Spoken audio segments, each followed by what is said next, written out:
dalam sukacita oleh karena kasih dan kemurahan Tuhan. Dan kembali pada saat ini kita menikmati perjumpaan melalui renungan harian Jemaat Sion Palopo. Kita akan memuliakan Tuhan bersama dengan PWGT dengan pujian Yesus Juru Muliku.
Kita berdoa.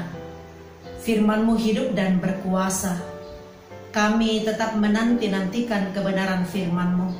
Kuasa Roh Kudus akan menolong kami semua, sehingga Firman-Mu pada hari ini terus akan memperlengkapi kami untuk menata perjalanan hidup anugerah Tuhan.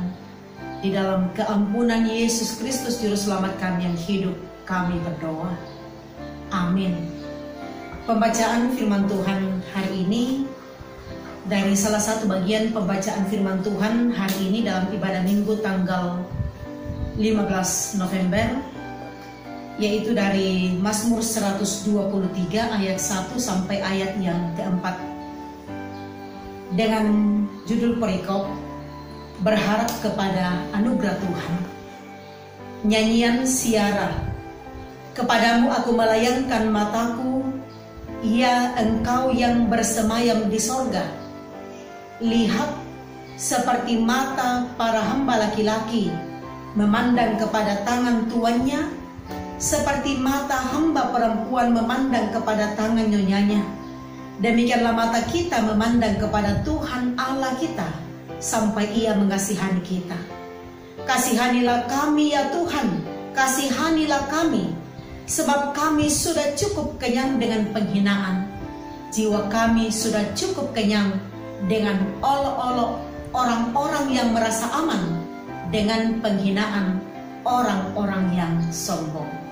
Amin, firman Tuhan. Saudara-saudara yang kekasih dalam Tuhan, perenungan kita diberikan tema Tuhan mendengar dan bertindak. Kita tentu akan mengaminkan bersama bahwa Allah yang kita sembah itu di dalam Yesus Kristus adalah Allah Tuhan yang selalu setia mendengar dan Ia bertindak tepat pada waktunya. Sehingga Ia akan mendengar dan merespon pergumulan-pergumulan kehidupan kita, dan bagaimana kita tetap setia menantikan tindakan Allah dalam pergumulan hidup yang kita alami. Saudara-saudara yang kekasih dalam Tuhan, hidup dalam cemooh dan hinaan tentulah merupakan situasi yang sangat tidak menyenangkan, serta membuat seseorang tidak dapat hidup nyaman dan tentram. Itulah kondisi yang dialami oleh umat Israel ketika mereka kembali dari pembuangan. Bangsa-bangsa lain dalam keangkuhannya mengejek, mengolok-olok, menghina Israel yang telah ditinggalkan oleh Allahnya karena kedegilan hati mereka, dan menjadi bangsa yang terjajah dan terbuang. Ini situasi sulit bagi sisa-sisa Israel yang pulang kampung untuk memulai kembali membangun kehidupan mereka, baik secara pribadi dan dalam kehidupan berbangsa. Karena itu dalam kondisi seperti ini tentu bagi umat Israel merasa bahwa mereka adalah umat pilihan Allah. Allah akan selalu berpihak kepada mereka. Tetapi juga Allah yang memilih mereka, Allah yang penuh dengan kasih setia dan rahmat, juga akan menghukum setiap dosa dan kesalahan yang kita lakukan. Itulah yang dialami oleh umat Allah. Karena itu ketika di tengah-tengah situasi bagaimana dikelilingi oleh bangsa-bangsa yang tidak mengenal Tuhan, mereka dicemooh, mereka dihina, di manakah Allah? Allah yang engkau sembah. Tapi ternyata kita melihat bahwa begitulah cara Allah bekerja dalam kehidupan umatnya, maupun dalam kehidupan kita bersama-sama. Cara Allah bekerja dalam kehidupan kita setiap hari itu tidak sesuai dengan, atau tidak seperti yang kita pikirkan, yang kita mau. Tapi Allah bertindak sendiri dengan caranya, cara yang tentu baik dalam pandangan Tuhan dan baik untuk kita, anak-anaknya, walaupun ini sulit untuk kita terima. Dan satu-satunya yang bisa dibuat oleh orang Israel dalam kondisi kenyang dengan hinaan ialah tetap berharap pada Tuhan. Disinilah yang perlu kita garis bawahi bersama. Soal hinaan, soal cemoohan, atau cacian, makian, atau apapun, serta penolakan-penolakan terhadap diri kita oleh karena iman kepada Kristus, itu pasti akan kita terima. Jangan heran, pengikut-pengikut Kristus itu akan ditolak oleh dunia. Sebab Yesus Kristus sendiri mengatakan bahwa dunia akan membenci kamu oleh karena namaku. Tapi kata Yesus, seharusnya kita berbahagia dalam kondisi seperti itu.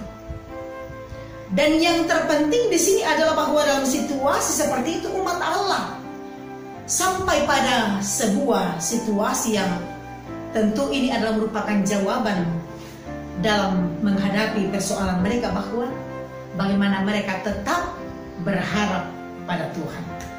Itu juga yang seharusnya kita lakukan dalam kehidupan ini.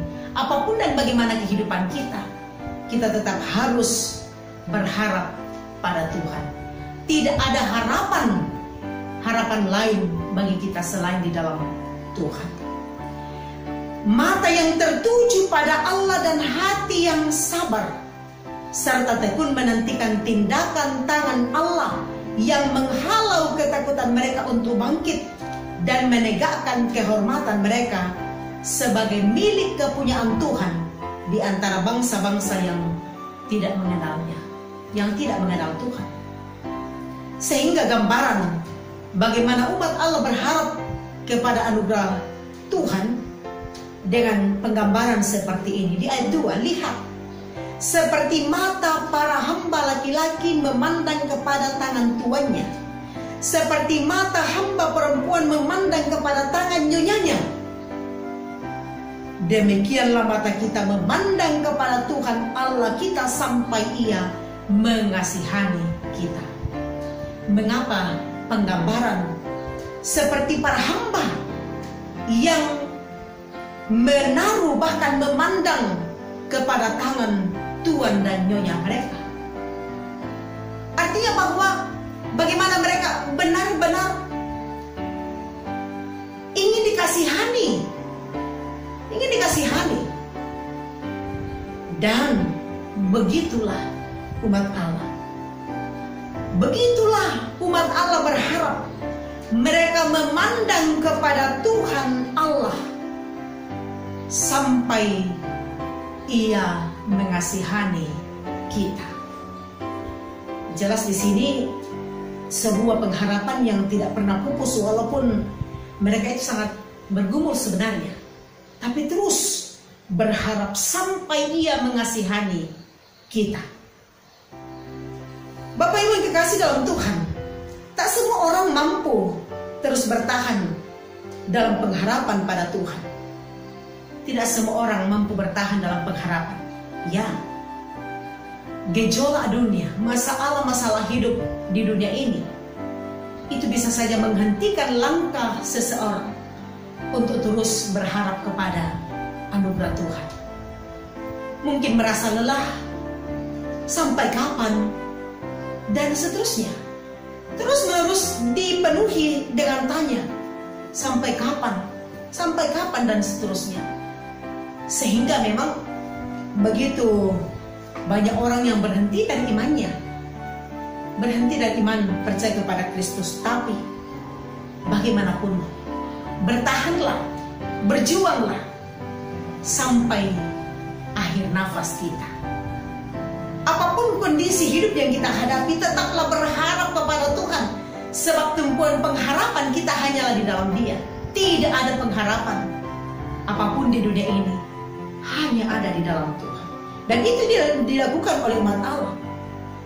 Sesungguhnya ini membahagiakan bahwa mereka itu tidak pergi ke tempat lain, tapi sesudah mereka mengalami bagaimana pahitnya penderitaan, bagaimana pahitnya dibuang dari negeri mereka. Mereka jauh dari tempat mereka beribadah, rumah Tuhan, tempat mereka memuliakan Tuhan, jauh dari kampung halaman mereka. Karena itu mereka belajar banyak, dan ternyata itulah cara Tuhan mengembalikan kembali bagaimana supaya pembaharuan hidup itu dapat dialami oleh umatnya. Itu berarti bahwa ketika kita menghadapi pergumulan, ketika kita menghadapi masalah atau apapun itu, jangan terburu-buru untuk mengatakan, saya harus segera keluar dari situasi seperti ini. Ya, memang harus seperti itu. Kita mau supaya kalau ada masalah segera selesai. Tetapi mungkin untuk waktu yang tidak dapat kita tahu, mungkin berlama-lama kita dengan situasi seperti itu, masalah. Tapi percaya penuh, jika itu diizinkan oleh Tuhan hadir dalam kehidupan kita, maka waktu Tuhan itulah yang akan selalu terbaik. Itulah yang dilakukan oleh umat Allah. Terus berharap pada Tuhan ketika dilanda oleh pergumulan yang berat dan dalam waktu yang panjang. Saudara-saudara yang kekasih dalam Tuhan, kita mau terus akan berjalan di jalan-jalan yang telah dipersiapkan oleh Tuhan bagi kita untuk kita tempuh bersama. Memang kita bukanlah berjalan di hamparan bunga-bunga, kita bukanlah berjalan di jalan tol semua aman, tapi bahwa dalam kesemua hal yang kita hadapi, Ia tetap ada dan hadir menyertai kehidupan kita. Persoalannya, apakah kita terus berharap kepada Tuhan? Karena itu saudara, teruslah berharap kepada Tuhan. Tuhan menolong kita semua. Amin. Kita berdoa. Bapa di sorga, kami bersyukur untuk firman-Mu hari ini. Dalam pujian, penyembahan, dan doa kepada Tuhan, kiranya kami dikuatkan dan diteguhkan untuk menata melanjutkan kehidupan anugerah-Mu, berhadapan dengan berbagai-bagai hal yang hadir dalam kehidupan keluarga, gereja, bangsa, dan dunia ini. Hanya kepadamu-lah kami berserah dan menaruh pengharapan kami. Ampuni dosa dan kesalahan kami ya Tuhan. Dalam nama Yesus Kristus Juru Selamat kami yang hidup, kami berdoa. Amin. Demikianlah ibadah kita hari ini. Selamat melanjutkan kehidupan anugerah Tuhan. Kiranya damai sejahtera akan tetap menyertai kita sekalian.